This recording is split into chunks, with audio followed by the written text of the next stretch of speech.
다메섹에 가까이 이르더니 고레니 하늘로부터 빛이 그를 둘러 비추는지라. 땅에 엎드려 들으며 소리가 있어 이르시되 사울아 사울아 내가 어찌하여 나를 박해하느냐 하시거늘 대답하되 주여 누구시니이까. 이르시되 나는 내가 박해하는 예수라. 너는 일어나 시내로 들어가라. 내가 행할 것을 내게 이를 자가 있느니라 하시니 같이 가던 사람들은 소리만 듣고 아무도 보지 못하여 말을 못하고 서 있더라.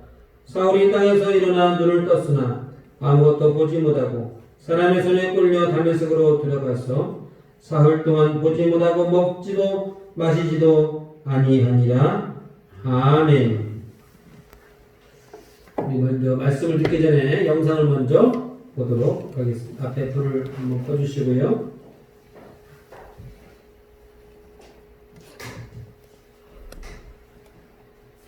볼륨을 높인 다음에 플레이를 해주시기 바랍니다.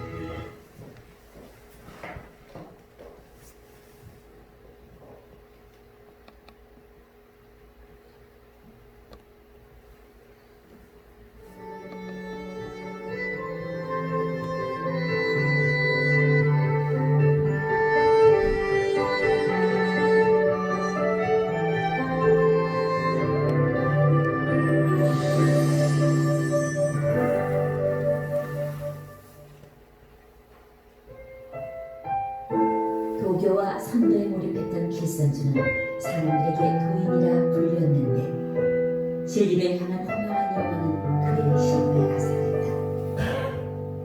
1890년대 가을 김종석의 권면으로 종생의 체험을 하고 길선주는 영수로 장로로 목사로 위임받는데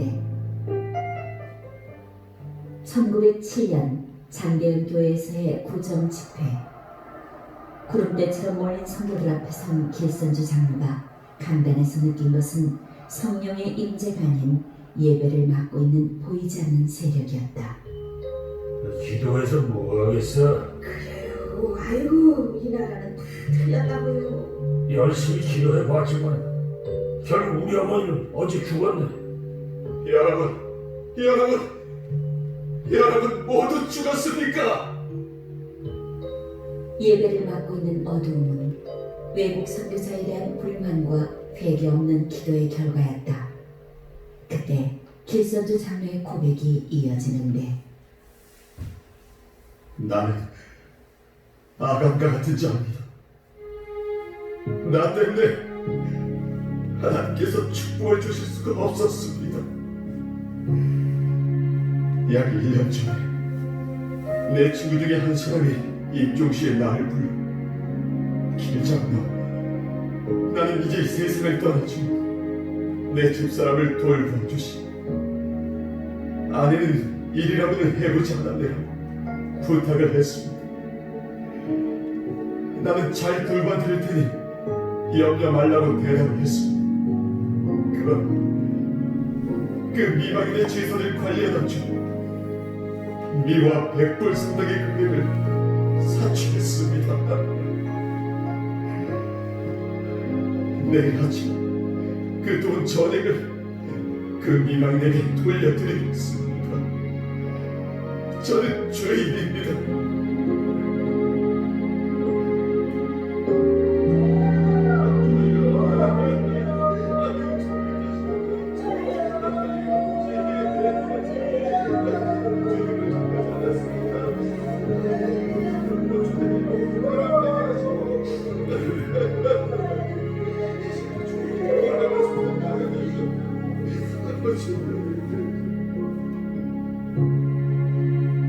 길선주 장로의 간증이 강하되 사람들은 저마다 자신의 죄를 고백하며 눈물을 흘리며 합심하여 회개의 기도를 드리기 시작했다. 주님, 저는 저의 가정을 원망했습니다. 가난과 배우지 못함으로 모든 무능한 아버지 때문이라고 생각했습니다. 주님 용서해 주시옵소서. 주여 나에게 비방 있는지 용서받을 수 있는지요 주여.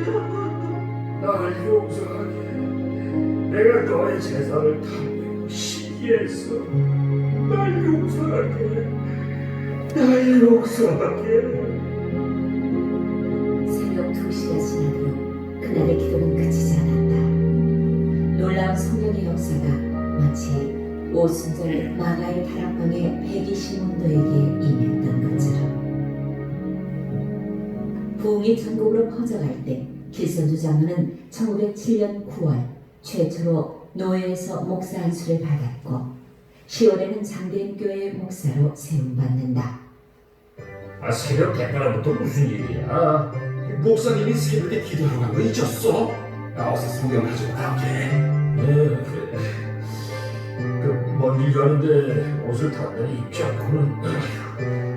길선주 목사의 장례로 평양의 새벽은 밝아지고 있었다. 사람들은 먼 길을 가다하지 않고 오직 사모하는 마음으로 사경으로 향하였다. 쉬지 말고 기도하십시오.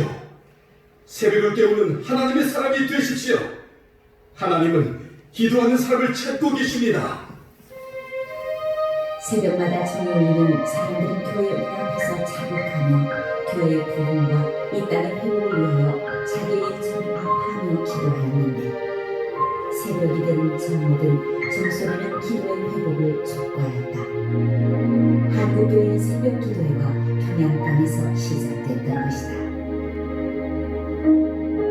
주님, 이 땅의 주인이 누굽니까? 칼과 총으로 이 땅을 장악하고 범죄를 자행하는 저들이 이 땅의 주인입니까? 당신만이 이 땅의 주인이십니다. 아니, 저놈이 미쳤나? 그러면 당장 경찰 소리 하네. 지금 우리는 얼마나 편안한 자리에서 하나님을 부르고 있는가. 전심으로 하나님을 부르짖었던 길선주 목사는 3.1운동 민족대표 33인이라는 이유로 몸이 부서진 고문과 신문을 당하였다. 이 땅을 불쌍히 여기소서. 이 땅을 불쌍히 여기소서. 선주야, 선주야, 너의 기도를 내가 들었다. 너의 아픔을 내가 안다. 주님, 주님, 주님, 주님.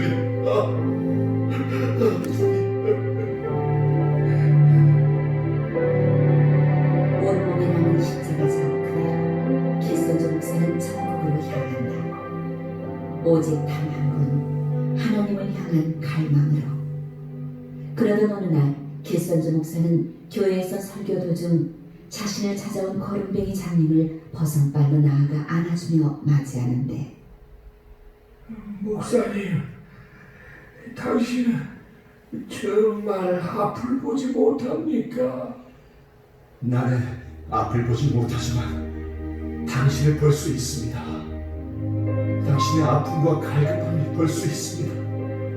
여전히 보지 못하고 믿는 자들이 복되도다 하셨습니다. 믿음이 우리의 눈입니다. 서울 전도 집회에서 결심한 성도만 해도 1200명. 이 얼마나 놀라운 하나님의 역사인가. 길선주 목사의 사도행전은 그가 천국의 부름을 받는 날까지 계속되었다. 오직 성령이 너희에게 임하시면 너희가 권능을 받고 예루살렘과 온 유대와 사마리아와 땅끝까지 이르러 내 증인이 되리라 하시리라. 성령의 인도하심으로 달려가십시오. 주저하지 마십시오. 하나님이 우리를 보호하십니다. 1935년 11월 20일 평안남도 함성은 고창교에서 집회를 인도하던 중 길선주 목사는 67세에 하나님의 부르심을 받는다. 이 땅에 십자가를 내려놓고 천국으로 가는 날까지 강단에서 복음을 전했던 길선주 목사.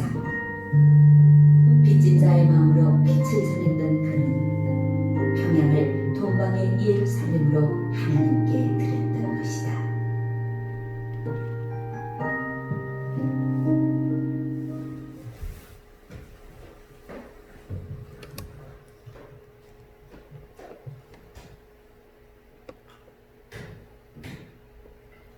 우리가 이제 그 하나님을 믿을 때에는 우리가 어떻게 해서 하나님을 믿게 되었는지 그 내용을 아는 것이 굉장히 중요합니다.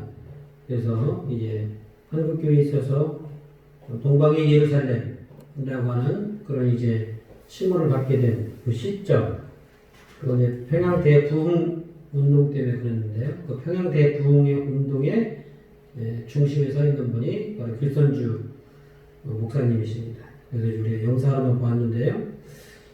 영상이 다 나오지 않은 몇 가지 이야기를 먼저 하면서 이제 설교 말씀을 하려고 하는데요. 길선주라고는 청년이 원래 12세에 장가를 가죠.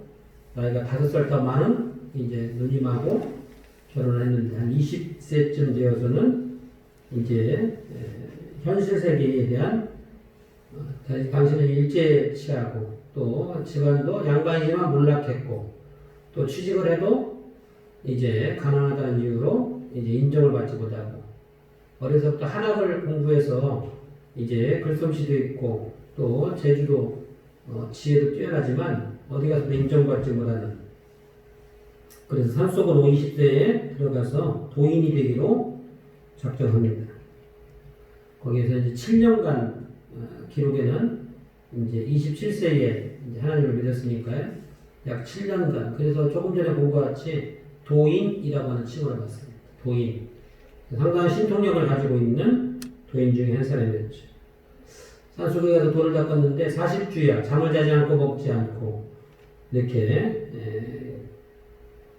우리가 마치 그 금식기도 하듯이 아마 했던 모양입니다. 그런데 특징이 이제 뭐냐면 잠을 자지 않는다. 한겨울에 잠을 자지 않기 위해서 눈에다가 차가운 물을 막 퍼붓고 또는 독초를 이제 갈아서 눈에 바르고 그렇게 하는 과정 중에 시력이 나빠집니다. 완전한 장님은 아니고 보긴 보는데 잘 보지 못하는. 그래서 이제 일상생활 하는 데는 크게 어려움은 없지만 글을 읽기에는 좀 어려운 그런 정도의 시력을 많이 이제 빼앗기게 됩니다. 어쨌든 이렇게 진리를 찾아서 이렇게 집중하는 것, 그것을 칼빈은 종교의 씨앗 이렇게 말했습니다. 종교성, 또 종교심, 그걸 말하는 것이죠. 하나님을 만나고자 하는 갈급한 심령, 우리는 그렇게 표현합니다만 그것을 이제 종교의 씨앗 또는 열정 또는 사모하는 마음 그렇게 표현합니다. 그런데 중요한 거 한 가지를 우리가 알게 되는데 그것은 무엇이냐면 그 종교의 씨앗이 없으면 칼빈이라고 하는 기독교가 처음에 시작하게 된 종교개혁 운동으로부터 시작됐는데 그때 이제 루터라고 하는 사람이 왕성한 활동가였죠. 루터가 먼저 시작한 겁니다. 그러나 그는 책을 많이 남기지 않았어요. 그런데 칼빈은 소심한 사람이고 그런 운동을 전개하면서도 주로 책을 많이 썼습니다. 그래서 칼빈이 쓴 책이 기독교를 집대성하는 굉장히 중요한 자료가 되는데요. 그 칼빈이 말할 때에 종교의 씨앗이 없으면 하나님을 알 수 없다. 다시 말하면 하나님을 알고자 하는 간절한 마음이 먼저 선행되어야 한다. 그러니까 하나님을 믿지 않는 사람들 중에는 아무 관심이 없는 사람이 있어요. 그런 사람들이 예수 믿기는 상당히 어렵죠. 어쨌든 이렇게 열정, 사모하는 마음 그것이 있어야만 하나님을 알 수도 있고 만날 수도 있고 하나님의 음성을 들을 수도 있습니다. 예레미야 29장 13절에 보니까 너희가 전심으로 나를 찾고 찾으면 나를 만나리라. 이것이 사모하는 마음 혹은 열정, 칼빈이 말한 대로 종교의 씨앗, 종교성 그것을 말하는 것이죠. 이제 하나님은 우리 이제 저와 여러분에게도 이와 같은 열정, 이제 우리가 봤던 길선주 목사님과 같은 그런 이제 하나님을 찾고자 하는 사모하는 마음 그것이 있기를 원하십니다. 그러니까 이것은 내가 해도 되고 안 해도 되고의 문제가 아니고요. 오늘 예레미야 29장 13절에 보는 바와 같이 전심으로 나를 찾으라. 나를 찾아야만 만날 수 있다. 그 얘기죠. 그렇기 때문에 그냥 만나주시면 감사하고 뭐 안 만나도 뭐 별 상관없고 이런 마음으로 신앙생활하는 것은 올바른 자세가 아닐 것입니다. 그리고 두 번째, 첫 번째는 사모하는 열정, 사모하는 마음이라면 두 번째는 기선주 목사님이 갖고 있는 특징 중에 하나가 말씀이죠. 이제 기선주 목사님이 김종섭이라고 하는 그분도 도인입니다. 같이 돌을 닦았던 사람이에요. 사실은 이제 영상하고 자비하고 조금 차이가 있는데 기선주 목사님이 그 김종섭 같은 친구지만 늦게 들어왔기 때문에 기선주 목사님이 가르쳐준 이제 후학이라고 봐야 되겠죠. 먼저 기독교로 보냅니다. 가서 도대체 무슨 종교인지 알아보고 오라고. 본인은 눈이 좀 어둡잖아요. 그러니까 눈에 잘 사람들한테 눈에 띌 수 있고 그러니까 가서 좀 알아보라고 그렇게 보냈는데 그 김종섭이라고 하는 사람이 그 길선주 목사님한테 오기 전에 길선주는 청년한테 오기 전에 이미 예수님을 영접하고 하나님을 믿는 성도가 되어서 길선주 목사님이 찾아왔어요. 그리고 당신도 너도 예수 믿어라. 그러면서 전해준 것이 철로역정이라고 하는 책입니다. 철로역정. 그래서 우리가 철로역정을 한번 읽어보시면 굉장히 좋습니다라고 말씀드리는 이유가 바로 거기에 이제 복음에 대해서 말하고 싶은 것이 아주 잘 써 있습니다. 그래서 우리가 철로역정을 고전 중에 고전이라고 부르기도 합니다만 그 책을 읽고 예수님을 믿기로 작정하여 선교사를 찾아가고 또 성경을 읽기 시작합니다. 기선주 목사님이 갖고 있는 특징 중에 하나는 뭐냐면 성경을 이제 성경과 기독교 자료를 기독교 책을 밤낮 없이 읽었다는 겁니다. 하나님을 믿기로 작정한 이후로부터 이제 말씀에 깊이 심취되는 것을 보게 됩니다. 그래서 요한계시록 같은 경우는 10,000번을 읽었다고 그래요. 10,000번. 그래서 그분에게 별명이 있죠. 영계의 거성이라고 하는 별명이 바로 여기서 붙었습니다. 그래서 감옥에 갇혀 있을 때에도 이 요한계시록을 중심으로 해서 말세론이라고 하는 책을 저술할 정도로 이제 성경 말씀에 아주 깊이 심취되어 있고 그냥 하는 것이 아니고 이제 성경을 처음부터 끝까지 틈나는 대로 읽어서 이제 이분이 갖고 있는 특징 중에 하나가 뭐냐면 성경 해석을 굉장히 이제 잘 했다라고 하는 평가를 갖고 있습니다. 그 말은 뭐냐면 성경 여기저기 흩어져 있는 말씀들을 잘 이렇게 풀이하고 또 이분이 갖고 있는 특징 중에 하나가 뭐냐면 암송에 탁월해서 성경의 많은 부분을 암송하고 그래서 부흥사로 교회를 여기저기 이렇게 순회하며 설교를 했던 것입니다. 세 번째로 갖고 있는 특징이 뭐냐면 바로 기도입니다. 장대현 교회에 이제 예수를 믿고 세례 받은 다음에 영수는 뭐냐면 장로님하고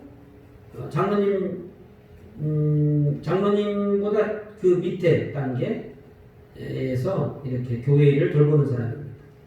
그래서 이제 그렇게 했다가 또 장로가 되었다가 장대현 교회 목사님까지 되시죠. 그때 이제 사경회를 했는데 두 가지를 느꼈다고 그러죠.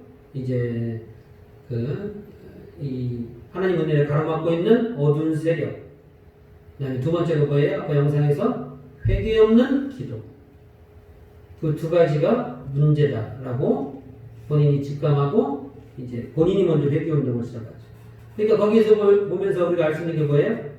회개 없는 기도는 공허한 메아리와 같습니다. 거기서 자기 자신을 뭐라고 비유합니까? 나는 아간 같은 자입니다. 하나님의 축복을 해주시지 않는 것이 아니고 나 때문에 하나님의 축복이 막힌 겁니다. 아간이가 누구죠? 여리고성 전투에서 이제 금과 외투 몇 벌을 훔쳐다가 자기 장막 밑에 숨겨두었다. 그것으로 인해서 아이성 전투에서 크게 패배하죠.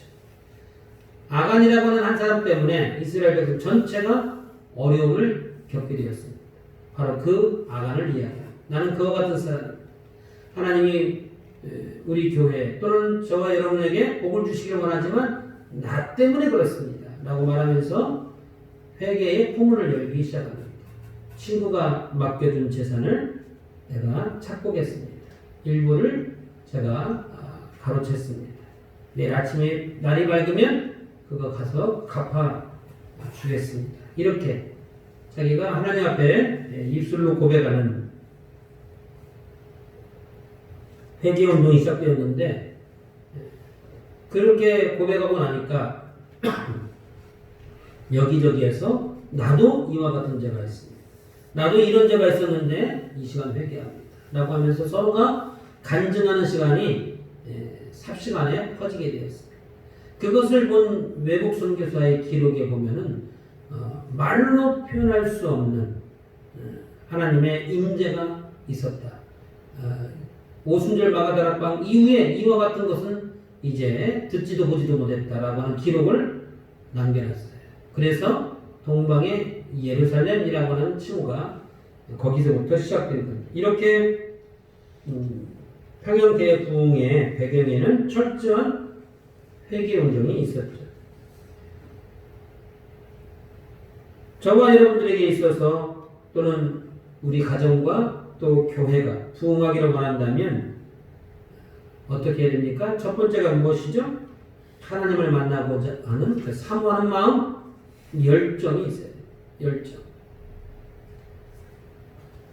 하나님을 만나기 위해서 애쓰는 모습이 필요하다. 그 얘기입니다. 내가 어떻게 하면 하나님의 말씀 속에서 어떻게 하면 하나님을 만날 수 있을까? 하나님의 음성을 들을 수 있을까? 라고 하는 것이죠. 두 번째는 이제 하나님을 사모하는 그 열정에 힘입어서 하나님 말씀을 깊이 읽고 묵상하는 자세가 필요합니다. 왜냐하면 하나님은 말씀을 통해서 우리를 만나주시기 때문에 그렇습니다. 물론 초자연적으로 만나주시기도 합니다. 초자연적으로. 그러나 그것은 매우 조심스럽습니다. 그래서 그것을 이제 그런 체험을 했을 때는 속히 상담을 하는 게 중요합니다. 이와 같은 일은 이제 내가 이와 같은 것을 경험하였는데 이것에 대해서 어떻게 했으면 좋겠는지. 그러나 이제 하나님은 근본적으로 우리에게 말씀을 주셔서 말씀을 통해서 하나님을 만나주시기도 하고 응답해 주시기도 합니다. 그리고 세 번째는 하나님 앞에서 철저히 회개하는 모습, 그것이 필요한 것이죠. 축복을 가로막고 있는 그것을 찾아내는 것이 매우 중요합니다. 찾아낼 뿐만 아니라 회개하고 입술로 고백하고 그것을 근본적으로 고치는 것, 그것이 있어야 하는 것이죠.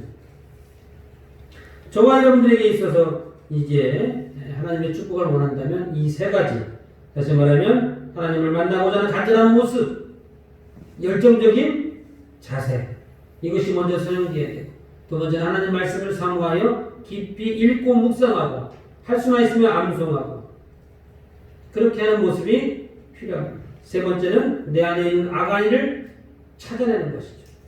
하나님이 응답해 주지 않는 것이 아니고 하나님은 응답해 주셨으나 내가 못 알아듣는 거죠.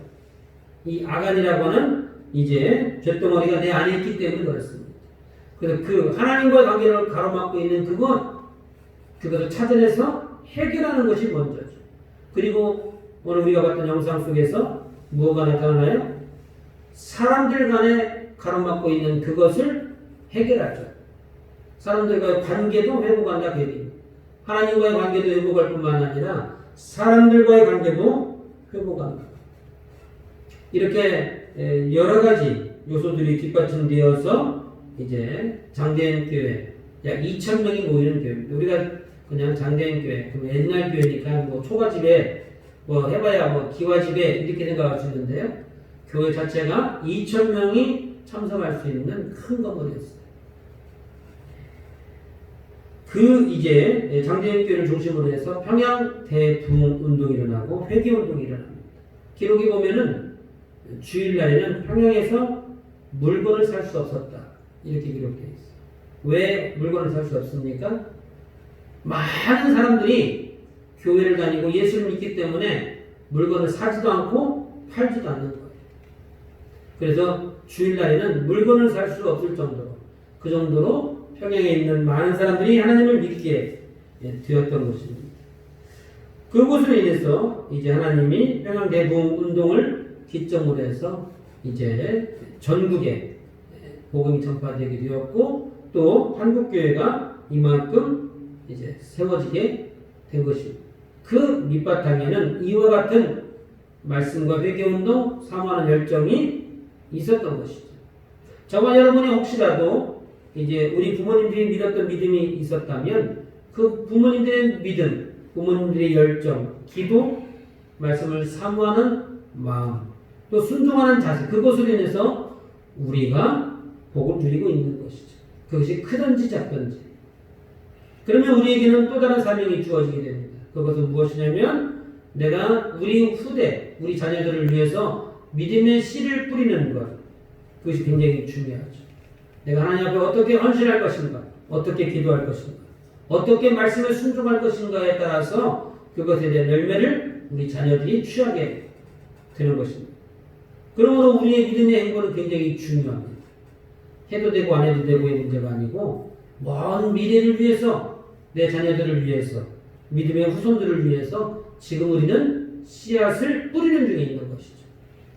그렇기 때문에 우리의 믿음의 행보가 굉장히 중요하고 한 걸음 한 걸음이 귀할 수밖에 없는 것입니다. 그러므로 저와 여러분들이 이제 하나님에 대한 사모하는 마음과 말씀의 이제 은혜와 또 철저한 회개를 통하여 하나님 앞에 축복받을 뿐만 아니라 우리의 자녀와 우리의 믿음의 후손들이 다 복을 받을 수 있기를 주님의 이름으로 축원합니다. 우리 한번 같이 기도하십니다. 각자에게 주신 말씀을 붙잡고 기도하실 때 하나님